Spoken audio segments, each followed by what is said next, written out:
Good morning. कैसे हैं आप सब? बढ़िया। आई होप सब बढ़िया होंगे, सब स्वस्थ होंगे, मस्त होंगे। खाइए पीजिए, एंजॉय कीजिए। आज मैं एक अपनी स्टोरी सुनाने वाली हूँ आपको, स्टोरी बताने वाली हूँ। मैंने एमबीए किया और उसके बाद जॉब की। उस टाइम पे तो बहुत मज़ा आ रहा था, काफ़ी अच्छा टाइम रहा, खूब मज़े किए ज़िंदगी के। ऑफिस भी इतना वर्क प्रेशर वाला नहीं था, अच्छा था, just like government job. Telecom sector था। उसके बाद शादी की, लव मैरिज। एक होता है ना एज, उस टाइम पे क्रेविंग होती है, माइंड मतलब इतना फ्यूचर की नहीं सोचता है प्यार मोहब्बत के बारे में ज़्यादा। शादी की, उसके बाद से जॉब छूट गई। कुछ दिनों तक तो मुझे बहुत मतलब ऐसा लगता था, मतलब मन नहीं लगता था बिल्कुल। एक इंसान जो डेली बाहर जाता है, डेली उसको तैयार होने की आदत है, रंग बिरंगे कपड़े पहनने की, रंग बिरंगे तैयार होने की, हेयर स्टाइल की। मेकअप तो मैं ज़्यादा नहीं करती, बट थोड़े बहुत मेकअप की। और उसको सडनली मतलब ऐसे घर पे रहना पड़े, घर के काम काम तो मैं घर के बिल्कुल भी नहीं करती थी, क्योंकि मैं सिंगल डॉटर हूँ। तो मेरी मम्मी ने मुझे कभी भी काम करने नहीं दिया, घर के काम कुछ भी नहीं, XYZ कभी भी नहीं। वैसे मेरी लाइफ हॉस्टल में ज़्यादा गुजरी है, बट जब घर पे भी रही थी तो मम्मी मुझे कभी भी काम नहीं करने देती थी, कभी भी नहीं। अपनी मर्ज़ी से कभी सब्जी काट लूँ तो अलग बात है, बट कभी भी मम्मी ने काम नहीं करने दिया। तो मुझे काम की बिल्कुल हैबिट नहीं थी। काम तो देख के मुझे ऐसे होता था बीपी बढ़ रहा है, मतलब ऐसी इरिटेशन होती थी कि मतलब सारे बर्तन तोड़ दूँ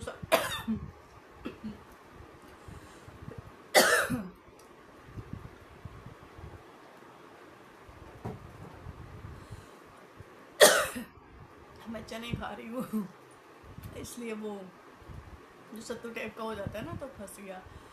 तो मुझे ऐसी इरिटेशन होती थी कि मतलब ये क्या है, क्यों करना है, मतलब इतना खिंच चढ़ता था। फिर भी थोड़ा बहुत करते करते, क्योंकि भूख लगती है, इंसान हूँ तो कुछ तो करना ही पड़ेगा, कुछ बनाना ही पड़ेगा, कुछ करना ही पड़ेगा। फिर बनाने का तो चलो, बनाने खाने का तो काम ख़त्म हो गया, बट उसके बाद क्या करना है?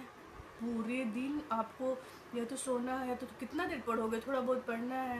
क्योंकि मैं बुक्स की और स्टडी करने की बहुत ज़्यादा शौकीन हूँ। अभी भी मेरे बेड पे देखिए बुक्स पड़े हुए हैं, इतने सारे डायरिया पड़ी है, बुक पड़े हैं, कुछ ना कुछ तो मुझे चाहिए। हिंदी नॉवेल हो, इंग्लिश नॉवेल हो, मोटिवेशनल हो, कुछ भी हो, चाहिए ही चाहिए। आजकल पेरेंटिंग की भी पढ़ रही हूँ, बच्चों की पेरेंटिंग कैसे करनी चाहिए, क्योंकि हमारे टाइम का वो टाइम नहीं है कि कैसे भी पेरेंटिंग कर लो, कुछ भी कर दो, कुछ भी बच्चों को बोल दो। नहीं, एक पॉजिटिव पेरेंटिंग बहुत ज़रूरी है लाइफ में। अगर आप लोग पढ़ना चाहें तो पढ़ सकते हैं, बहुत अच्छी बुक है ये। एक मेरी और फेवरेट बुक है ये आपको बहुत ज़्यादा, ये है सुनील त्यागी की बुक है, बहुत ज़्यादा मोटिवेशनल बुक है। मतलब शून्य से शिखर की ओर, बहुत ज़्यादा मोटिवेटेड। अगर आप लाइफ में बिल्कुल डिमोटिवेट हो गए, कुछ नहीं कर पा रहे हैं, या कुछ नहीं करना चाह रहे हैं, या कुछ नहीं हो पा रहा है, डेफिनेटली आपको ट्राई करनी चाहिए। सॉरी। कितना ही देर इंसान बुक पढ़े, मैं तब बहुत ज़्यादा बोर होने लग गई थी। इसी बीच मेरी प्रेगनेंसी हो गई, कंसीव हो गया। फिर उसके बाद से तो सवाल ही नहीं बनता, डॉक्टर ने मना कर दिया कि नहीं, आपको ज़्यादा चलना फिरना नहीं है, ज़्यादा वॉक नहीं करनी है। 3 मंथ्स तो ऐसे कट गए कि जस्ट लाइक बेड रेस्ट, आपको हल्के फुल्के काम करने हैं, और इसमें जो दिस दैट होता है उसमें गुजर गए। उसके बाद से फिर लास्ट में भी कुछ कॉम्प्लिकेशंस हो गए। उस टाइम पे भी जस्ट लाइक बेड रेस्ट हो गया, तो उसमें भी नहीं कुछ करना धरना था। फिर भी मैं काम तो सारे करती थी, जो भी घर का काम होता है तब तक थोड़ी सी हो गई थी, क्योंकि एक मन में डर था ना नॉर्मल और सिजेरियन का। तो डॉक्टर ने कहा था आपको थोड़े बहुत काम करते रहना है, तो मैं झाड़ू पोछा, खाना, बर्तन, लंच पंच जो भी बनाना है सारा, मतलब ज़्यादा प्रेशर नहीं डालती थी खुद पे, बट करती सारे काम थी। किसी ने कोई हेल्प नहीं किया, कुछ नहीं। बीच बीच में कुछ ट्रॉमा टाइप का भी हुआ मुझे, जब आप मतलब होता है ना कि हाँ कोई सपोर्ट करने वाला, कुछ ऐसा। ये भी स्टोरी मैं आपको सुनाऊंगी कि वो ट्रॉमा कैसा रहा और ट्रॉमा से निकलना कैसे हुआ मेरा। मतलब एक अच्छा एक्सपीरियंस भी था और कुछ उसमें बुरे एक्सपीरियंस भी थे, वो भी मैं आपको शेयर करूँगी आगे के ब्लॉग में। फिर उसके बाद से मेरा बेबी हो गया। फिर मुझे मतलब बहुत डर लगता था मुझे अपने बेबी को गोद लेने में, कि कैसे गोदी लूँ उसको, उसके हाथ तो इतने पतले पतले से, क्योंकि मैं घर में सबसे बड़ी हूँ और मेरा भाई मेरे से 5 ईयर छोटा है। तो जब मैं 5-6 ईयर की थी तब वो पैदा हो गया था। उस टाइम का मुझे XYZ कुछ याद नहीं है कि वो कैसे दिखता था, कैसा छोटू था। उसके बाद से हमारे घर में कोई बच्चा नहीं हुआ। मतलब चाचे ताऊ के हुए थे, तो हम तो या तो स्कूल कॉलेज में चले गए या फिर हॉस्टलर थे तो हॉस्टल में ही रहने लगे, रहना ज़्यादा होता था। अब 1 हफ्ते 2 हफ्ते के लिए घर आना हुआ तो फिर कौन किससे मिलने जाता है। वैसे भी मेरे पापा ज़्यादा स्ट्रिक्ट थे, तो ज़्यादा मिलना जुलना किसी से होता नहीं था, और मेरा तो खास कर नहीं, क्योंकि पापा को मुझसे बड़ा प्यार था। मैं चाहिए ही चाहिए। मम्मी नानी घर जाए, मम्मी मतलब मौसी के यहाँ जाए, मम्मी कहीं भी जाए, भाई लोग थोड़ा बहुत जा भी सकते हैं, खेल भी सकते हैं, बट बेटी तो चाहिए पास में, उनको वो दिखनी चाहिए। तो ऐसा था। फिर मुझे बहुत डर लगता था कि नहीं यार उसकी कैसे केयर होगी, कैसे क्या होगा। पर मेरे हस्बैंड की जो दादी थी ना, उनने बहुत हेल्प की। वो मुझे मतलब, मैं बच्चे की मालिश नहीं करती थी, कहती थी कि उसके हाथ पे मतलब ऐसे। मेरे बच्चे की 1-1.5 महीने तक किसी ने मालिश नहीं की। ये भी स्टोरी आपको बताऊंगी बहुत सारे ब्लॉग में डालूंगी, आपको सारी स्टोरी बताऊंगी। अभी तो मैंने जर्नी स्टार्ट की है आज से, मैंने सोचा आज से अपनी स्टोरी बताऊँ आपको, क्योंकि बहुत मतलब टफ भी रहा है, मोटिवेशनल भी रहा है, और अच्छा दौर बुरा दौर सारे, मतलब होता है ना कि ये सुन के बहुत लोग हैं जिनको अच्छा लगेगा कि यार मेरी स्टोरी नहीं है, इससे मोटिवेशन भी मिलेगा कि हाँ अच्छे अच्छे या पढ़े लिखे या सबकी लाइफ में ये दौर आता है, तो इससे निकलना कैसे है या निकलना चाहिए। तो उनने बहुत हेल्प की, मेरे हस्बैंड की दादी ने, कि नहीं बेटा इसको ऐसे मालिश करना चाहिए, या मैं बैठी हूँ तुम करो, इसको कुछ नहीं होगा। तो फिर मैंने किया, तो फिर मैंने कर लिया एक्सपर्ट हो गई, फिर करने लग गई। फिर उस टाइम पे जॉब छूट गई क्योंकि बच्चा छोटा था। अब 2-3 साल 4 साल का बच्चा हुआ तब तक तो जॉब किया ही नहीं मैंने, क्योंकि वो थोड़ा सा तबीयत भी उसकी ख़राब रहती थी। फिर वो था भी बहुत इनोसेंट सा, अभी स्कूल गया, आएगा तो दिखाऊंगी मैं आपको।